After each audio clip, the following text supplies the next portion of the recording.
ಮಹಾನ್ ಚೇತನಗಳ ಜಯಂತಿಯನ್ನು ಆಚರಿಸುವುದರಿಂದ ದೇಶದ ಶ್ರೀಮಂತ ಇತಿಹಾಸ, ಸಾಹಿತ್ಯ, ಸಾಂಸ್ಕೃತಿಕ ಪರಂಪರೆ ಹಾಗೂ ಮಾನವೀಯ ಮೌಲ್ಯಗಳನ್ನು ಮರುಸ್ಥಾಪಿಸಲು ಸಾಧ್ಯವಾಗುತ್ತದೆ ಎಂದು ಗಣ್ಯರು ಅಭಿಪ್ರಾಯ ವ್ಯಕ್ತಪಡಿಸಿದ್ದಾರೆ. ಜಿಲ್ಲಾಡಳಿತ, ಜಿಲ್ಲಾ ಪಂಚಾಯತ್, ಕನ್ನಡ ಮತ್ತು ಸಂಸ್ಕೃತಿ ಇಲಾಖೆ ಸಹಯೋಗದಲ್ಲಿ ನಗರದ ಗಾಂಧಿ ಭವನದಲ್ಲಿ ಶುಕ್ರವಾರ ನಡೆದ ಬ್ರಹ್ಮರ್ಷಿ ಶ್ರೀ ನಾರಾಯಣ ಗುರು ಜಯಂತಿ ಹಾಗೂ ಕಾಯಕಯೋಗಿ ಶಿವಶರಣ ನುಲಿಯ ಚಂದಯ್ಯ ಜಯಂತಿ ಕಾರ್ಯಕ್ರಮದಲ್ಲಿ ಪಾಲ್ಗೊಂಡು ಅವರು ಮಾತನಾಡಿದರು.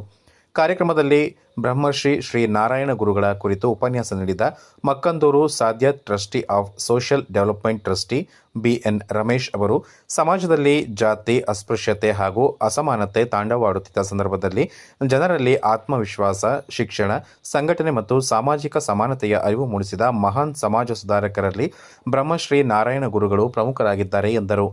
ದೇಶದ ಕೋಟ್ಯಾಂತರ ಜನರಲ್ಲಿ ಕೆಲವರು ಮಾತ್ರ ತಮ್ಮದೇ ಆದ ವ್ಯಕ್ತಿತ್ವವನ್ನು ರೂಪಿಸಿಕೊಂಡು ಮಹಾನ್ ವ್ಯಕ್ತಿಗಳಾಗುತ್ತಾರೆ.